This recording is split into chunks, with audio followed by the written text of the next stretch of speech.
We were not looking for a fourth dachshund, not even a little bit. 3 dogs already felt like plenty.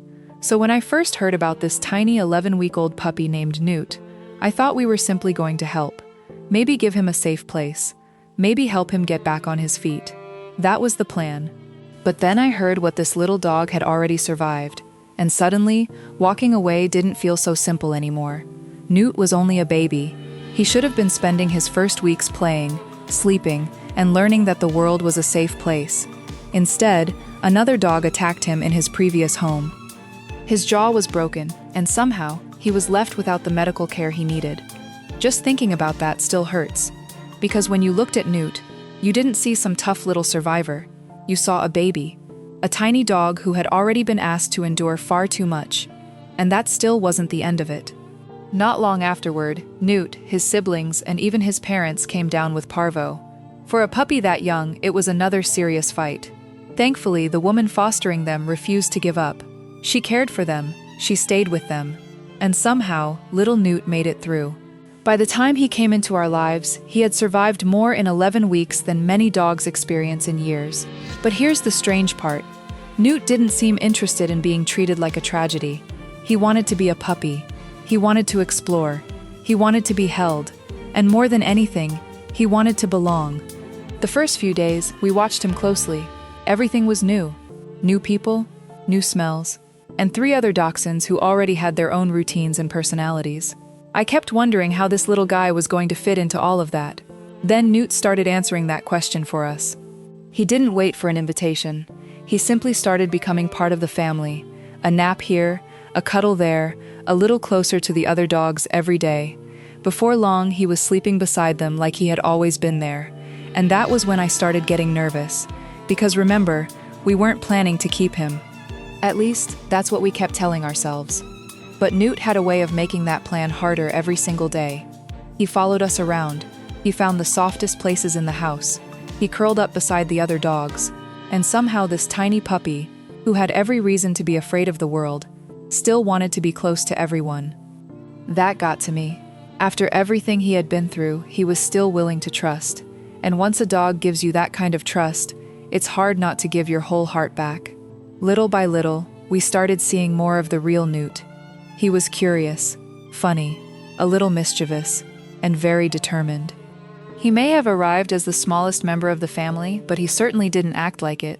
Soon, he was joining the other dogs in everything, sleeping with them, following them, watching what they did, learning their routines. Sometimes he looked less like the new puppy, and more like he had been secretly planning to move in all along. And maybe he had. Because somewhere along the way, we stopped asking whether Newt would fit into our family. The real question became, how could he possibly leave? That was the part nobody warned me about. You tell yourself you are only helping. You tell yourself this is temporary. Then one morning you look across the room and there he is, sleeping comfortably, surrounded by dogs who have already accepted him. And suddenly the thought of someone coming to take him away doesn't feel right anymore. Newt had already found his place. We were just the last ones to admit it. And watching him grow more comfortable was something special. There were quiet moments when he would curl up and sleep without a worry in the world. Those moments meant more to me than they probably should have, because I knew where his story started. A broken jaw, pain that should have been treated sooner. Then parvo, then another fight just to stay alive. And now his biggest concern might be finding the best spot on the couch. That's the kind of problem every puppy deserves to have. As the days went on, Newt became more confident. He explored more. He played more. He spent time outside. He followed the other dogs around like a little shadow, and every new experience seemed to tell him the same thing. You're safe now. Nobody is going to hurt you here. You don't have to fight anymore. Just be a dog.